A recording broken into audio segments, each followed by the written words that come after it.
Hiatal hernia. Sure.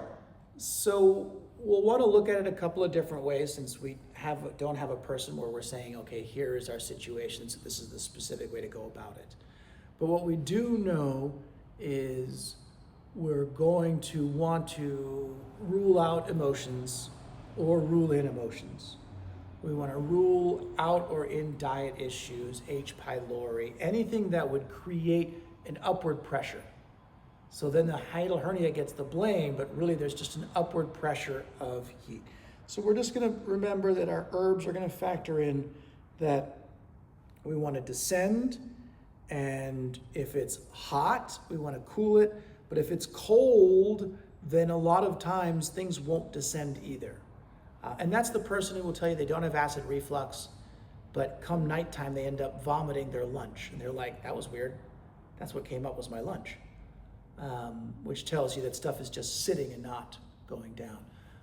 And I've had patients like that where literally they seem fine all day and then come in the middle of the night or in the evening, they end up vomiting.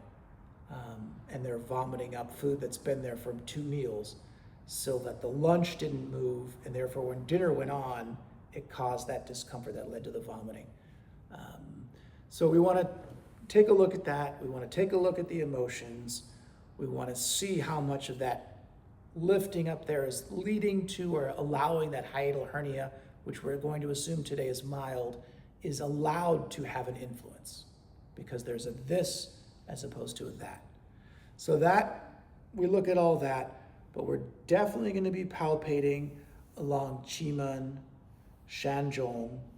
We want to palpate along the back and really see if there's any tender areas or musculature that's pushing in or holding tension.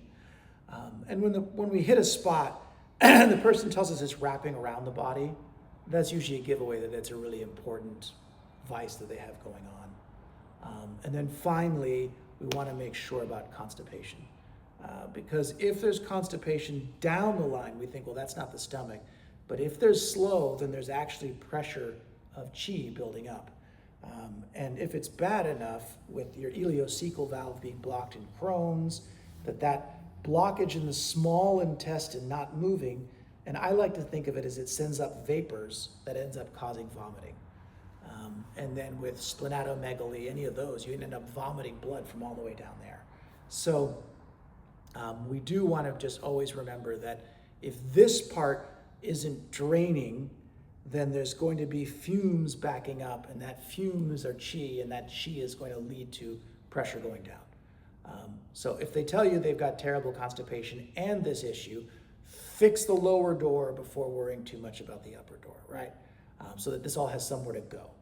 So with those in mind, we're going to assume we've either fixed those or those weren't the problem, so that we're going to be very locally focused on the areas around this. But please don't, because of this video, only treat around this and not think of the emotions and the lower pressure. Those are to be solved first, and the emotions, which fit with that tension, etc. Okay?